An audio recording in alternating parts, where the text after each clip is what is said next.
China, it says about itself that it's communistic, but obviously it's capitalistic. It works with companies, same system, but there's like a big state intervention going on, obviously, right? Like it's like, you can do this, you can't do this, etc. It conditions the entities that are the main working cogs in the machine to serve nationalistic interests, which is not what's going on in the United States. The United States is just like pure chaos because capitalism. They got to late stage capitalism, but they don't have a daddy figure for the capitalism that's going on. So you just have a bunch of individuals that are assholes and sociopaths that are rising to power, and yeah, that's how it's working over there. What I want to talk about in this video is money. So money is not capitalism, obviously. Capitalism is the system of economics that where you have capital, where you can own property, and basically, well, it does have a big connection to money because you can basically do everything you want as long as you have money. But yeah, money, numbers. It's all about numbers, and if you have big numbers, you can do whatever the fuck you want. Obviously, bad. No one likes this. It's not good for humans. If you're an idealist and you give up, I talked to my cousin, not my. Yes, he is actually my cousin. Fuck. And he told me like he brought up the capitalist realism thing, like, oh, well, there's no hope. We're all capitalistically programmed neurologically. Like the nature of humans is capitalism. Yeah, sure, buddy.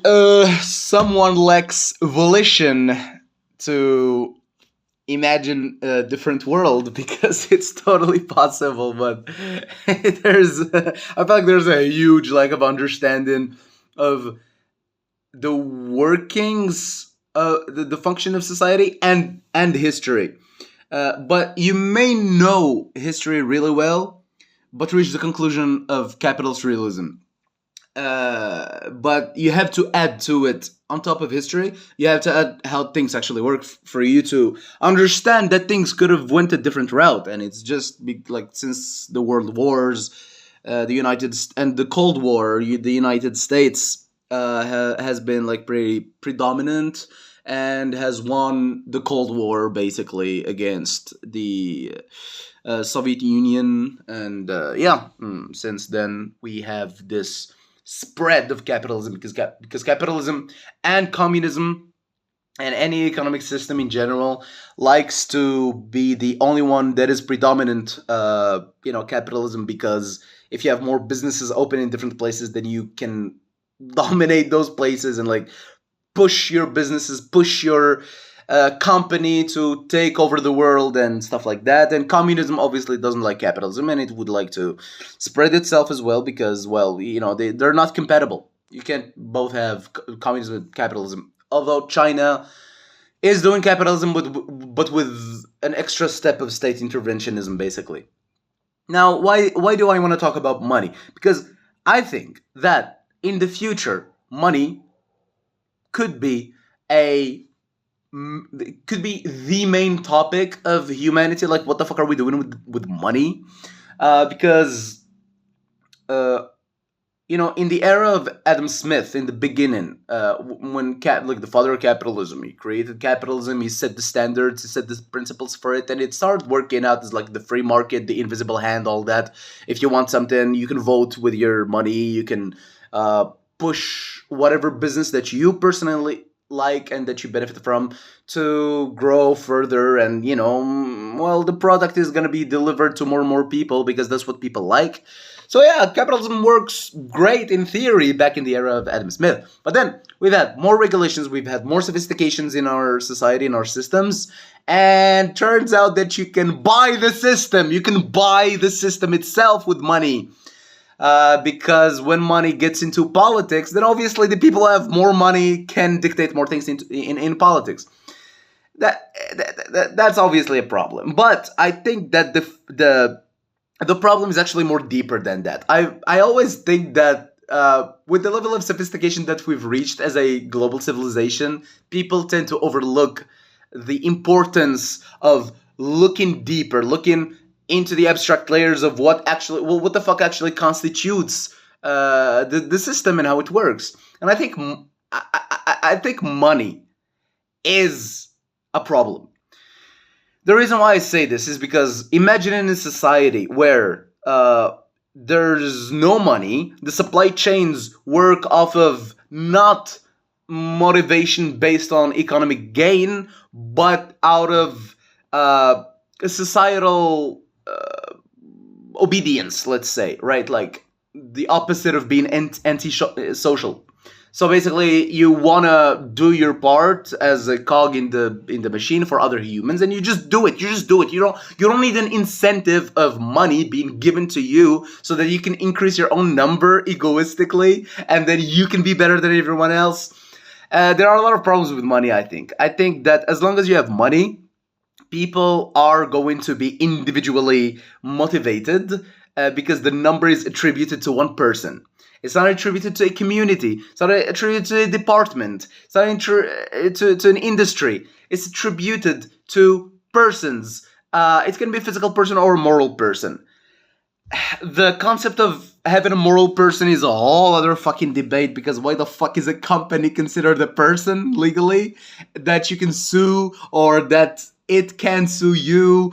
And it's kind of weird, because normally we tend, like, philosophically speaking, from all the progression and continuity of human history, with all of that we've understood, from the nature of human beings and stuff, is that, like, you would expect for us to consider only real human beings with feelings and a subjective experience, a consciousness, like someone we care about to be considered a person legally, but it's not the case.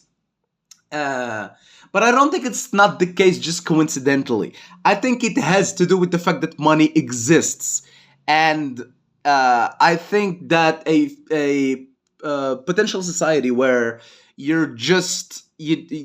everyone just allocated it and is like has different roles in society. Like you do this job, you do this job, you do this job, you have this role, you have this role, and yeah, I think that is possible. But obviously, it's very hard for people to imagine, especially if you're a capitalist realist, when you think that capitalism is the default state of humanity, which is so fucking retarded. But yeah, I just wanted to talk about this. I want to hate on money. I hate money. I don't think money is the right way to go about things. I think that me in this flesh right now, existing and feeling my body, feeling my thoughts and emotions, and all of the people doing this and all this social constructivism that we create from the collection of different beliefs that we all commonly share, thus creating shared collective abstractions and stuff, just like money.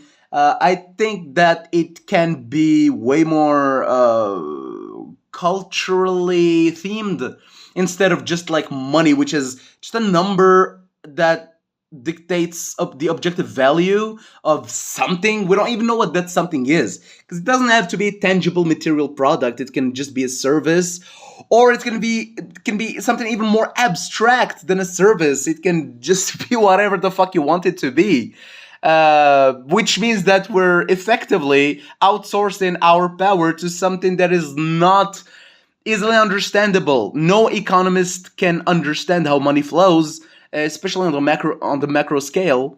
So why are we outsourcing all of our power to something that we can barely control, and where the biggest actors in this international scene, because we live in a globalized world, can control this money better than literally any normal person, because they already have a pre-existent power that allows them to do so. I think that is not the route that idealistically speaking you should go down. But I know that this is a process, and that it's, fucking historical determinism or whatever the fuck. Yeah, But yeah, eventually. Bye.